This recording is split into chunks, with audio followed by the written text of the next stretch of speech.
जय Jagannath welcome to my channel cook with Shivani. मु आज आपण मन सहित शेयर करी सुजी सिमेईर खीरी। से मु कौन सब नहीं चलतु देखा। सिमेई हाफ कप जी सिमेई नहीं तार अधा सुजी, क्षीर हाफ लिटर, मिल्क मेड, किछि ड्राई फ्रूट्स, मिल्क पाउडर 3 चमच, गुजराती गुंड टिके, घी, केसर, चीनी दरकार हेले आपण दे परिबे। जेहेतु मिल्क मेड दउछि मु सेति चीनी दउनी। आमे प्रथमे ड्राई फ्रूट्स भाजी नबा। एबे मु पैन बसई देछि। पैन रे 1 चमच घी दे देबी।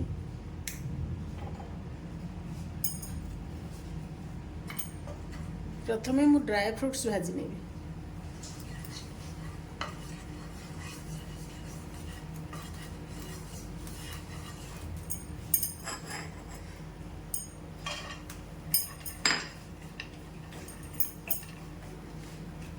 आमे स्लो आंच रे ड्राई फ्रूट्स गुड़ा को भाजी नवा।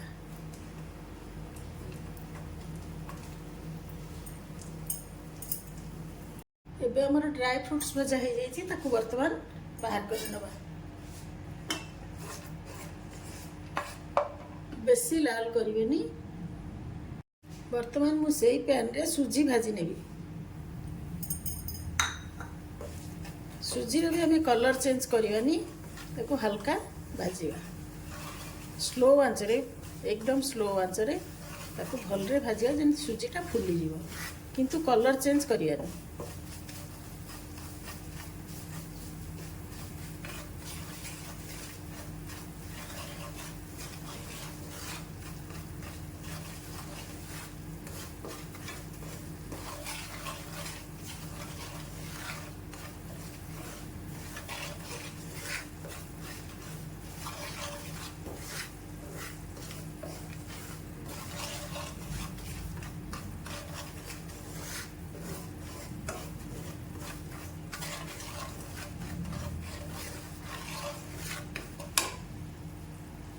बर्तमान आमर सुजी हो गलानी। मुझे सिमेई भजा सिमेई नहीं से बेसी भाजबिनी, अल्प टिके 1 मिनिट जस्ट सुजी सांगे भाजी नेबी। एबे हमें खीरी पाई क्षीर प्रस्तुत करना। मु जो हाफ लिटर क्षीर नहीं वर्तमान देदेली। आपको वर्तमान फुटिबा जाए अपेक्षा करवा। फुटिला परे आपको 3 मिनिट फुटेबा। आमर क्षीर फुटी गलानी। मु क्षीर उषुम होला परे किछि क्षीर काढ़ी मिल्क पाउडर टा गोलई देथिली। से मिल्क पाउडर वर्तमान क्षीर रे दे देली। मिल्क पाउडर टा हमें क्षीर को थिक करिया पई दोचे। एबे हमें क्षीर को 3 रु 4 मिनिट स्लो आंच रे बॉईल करिवा।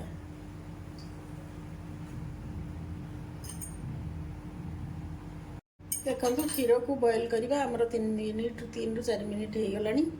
एबे हमें एथिरे टिके केसर दे दबा, गुजराती गुंड दे दबा, सिमेई और सुजी को पके दबा।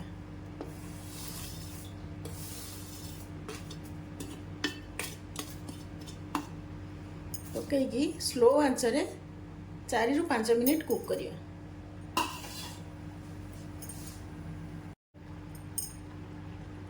एबे हमें अधा ड्राई फ्रूट्स से पके दवा।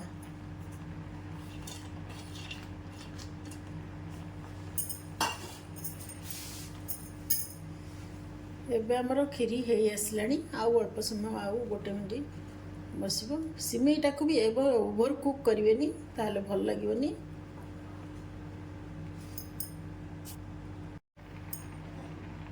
एबे मु मिल्क मेड दे देकी आउ 1 मिनिट कुक करिवे।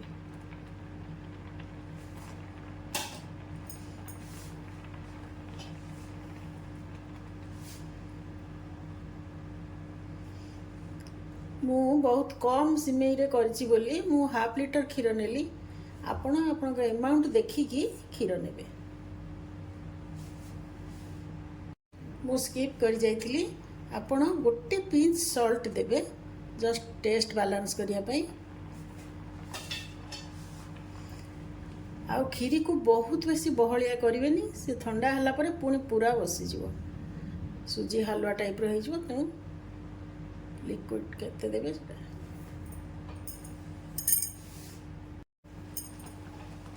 देखंतु एबे हमर प्रस्तुत हो जाइए सुजी सिमेईर खीरी।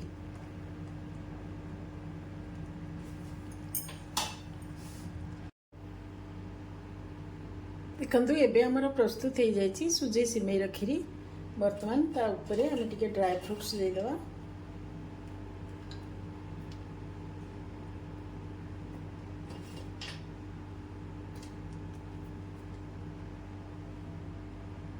आपण मैंने यही भाव में प्रस्तुत करूँ बहुत टेस्टी लगे केमिति लगिला मते कमेंट करी जणातु।